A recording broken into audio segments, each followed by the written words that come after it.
Olá pessoal, tudo bem? Meu nome é Fábio Monstro, sou professor do Sistema Poliedro e hoje venho abordar um outro assunto importante dos grandes vestibulares, formação de relevo. A formação do relevo terrestre, ou na verdade o relevo terrestre, ele é o formato da superfície terrestre. Numa aula anterior, nós falamos que o relevo, ele é basicamente formado a partir da atuação de dois agentes, são dois os fatores formadores do relevo terrestre. Os agentes internos, os endógenos, que vão construir o relevo, nós já demos essa aula, dá uma procurada no canal aí. E hoje nós vamos falar dos agentes externos, os agentes exógenos, os agentes modeladores, que vão esculpir o relevo. Então, se de um lado, os agentes internos, que a grosso modo é a movimentação de placas tectônicas, eles contribuem para a construção das estruturas, os agentes exógenos, eles vão modelar essas estruturas, ok? O que são os agentes exógenos? Olha aqui, ó. De um lado nós temos o intemperismo, de outro lado nós temos a erosão, que na verdade trabalham juntos, né? Não temos simplesmente a atuação do intemperismo ou da erosão, são dois fatores externos que trabalham de maneira conjugada.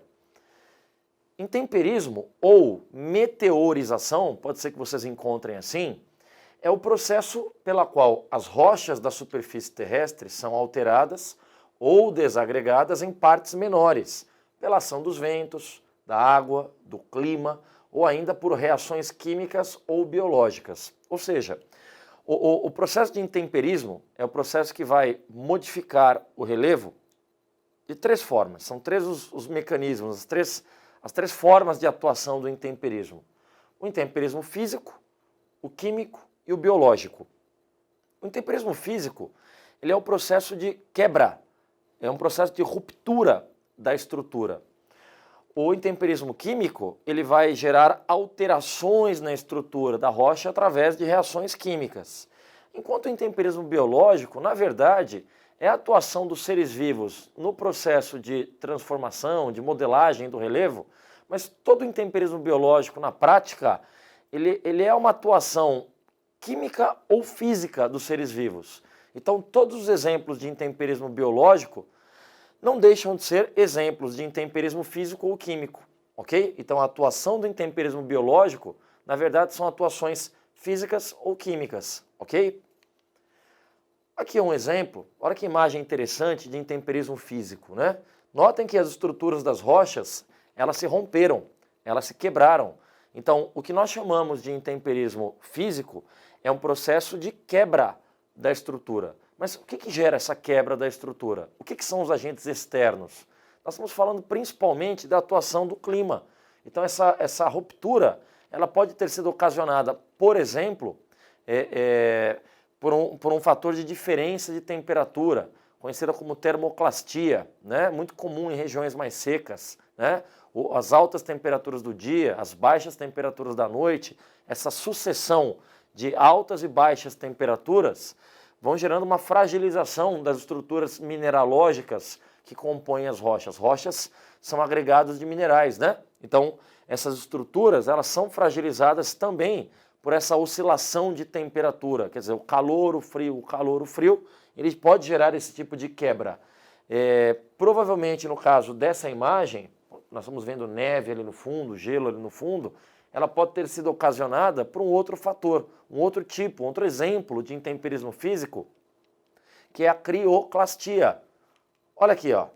Quando há a penetração de água nas fendas, nas estruturas das rochas, em virtude da infiltração de água e consequente mudança do clima, mudança de estações do ano, essa água, quando ela congela, o gelo ele expande, gerando uma pressão interna nas fendas das estruturas das rochas. Então, quando a água infiltra e congela, ela pressiona a rocha por dentro, gerando quebra.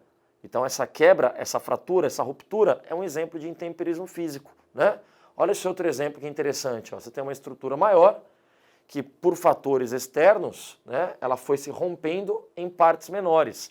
Então, no caso do intemperismo físico, a estrutura da rocha ela não se altera, ela simplesmente se rompe ela se quebra em partes menores. Isso é o intemperismo físico ou mecânico. Notem que no caso do intemperismo químico, o fator água ele é um fator preponderante, né? Então nós temos que ter a água para que ocorra o intemperismo químico e a infiltração da água. Porque se no intemperismo físico há um processo de quebra, no intemperismo químico há um processo de transformação, há um processo de alteração das rochas. Como é que as rochas se alteram? Como é que elas se transformam? Elas se transformam em virtude das reações químicas produzidas a partir do contato da água infiltrada com a estrutura da rocha, como vocês podem notar aqui, ó. O próprio processo de formação do solo, a pedogênese, ela é precedida de um processo de infiltração de água, logo o processo de intemperismo químico, ok? Então o intemperismo químico está associado à alteração da estrutura em virtude da infiltração da água. Olha aqui um outro exemplo de intemperismo químico, ó. Esse é um exemplo mais interessante. Esse aqui ele nos mostra a formação de cavernas. Cavernas presentes em formações kársticas, né? Presentes em regiões onde há o predomínio de rochas calcárias, né? O que está acontecendo aqui, ó? A água ela está infiltrando, ok? E à medida que a água ela vai infiltrando, ela vai decompondo, ela vai alterando a estrutura das rochas calcárias, gerando poros internos, as grutas ou cavernas, dependendo do tamanho desses poros, e a formação das estalactites e das estalagmites. Então nós estamos falando de formações, no caso cavernas em formações kársticas, que são cavernas formadas a partir da infiltração da água. Então essa reação ela gera uma alteração na estrutura, tá bom? A erosão, na verdade, a erosão ela trabalha de maneira conjugada com o intemperismo físico, né? Então o intemperismo físico ele gera a ruptura da estrutura, e aí os agentes erosivos, eles vão o quê? Os agentes erosivos eles vão gerar a desagregação dessa estrutura. Então uma estrutura que sofreu com o intemperismo físico, ela vai se desagregar de uma vez a partir da erosão. Então a erosão ela desagrega a estrutura e transporta os sedimentos. Não há erosão sem que haja, repito, o desgaste, a desagregação e o transporte de sedimentos, tá joia? Aqui alguns exemplos de erosão, olha que interessante, uma pedra furada, né? Isso aqui é um exemplo de uma erosão do tipo eólica, né? Então a própria movimentação dos ventos, ela gerou um processo de desagregação e transporte dos sedimentos, né? Aqui embaixo, isso apareceu na versão Enem 2015, um exemplo de erosão fluvial, que é uma erosão ocasionada pela movimentação das águas dos rios, né? Então, essa movimentação de água de rios gera movimentação de seixos que rolam no fundo do rio e vão gerando essas panelas, essas crateras no fundo do rio. Então, logo acima, o vento como agente causador de erosão, erosão eólica, e abaixo os rios como exemplo, como agente causador de erosão, a erosão fluvial, né? Aqui, ó, pedra furada, né? Mas um outro contexto. Aqui o agente responsável pela perfuração da estrutura, pela ruptura da estrutura, são as águas oceânicas. Então, um exemplo de erosão marítima, né? Você já deve ter ouvido falar das falésias também, né? Aqueles paredões que são desgastados pelas águas do mar, comuns em alguns trechos do litoral brasileiro. E por último, o exemplo talvez um dos mais cobrados em provas, a erosão pluvial, né?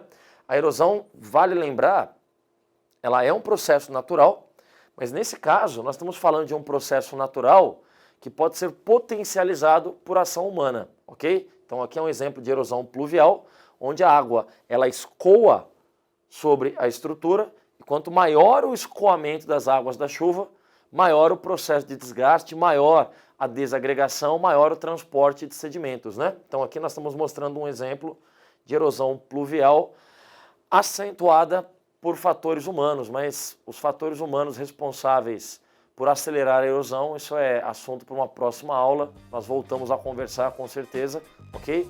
Bons estudos para vocês, um forte abraço, muito obrigado.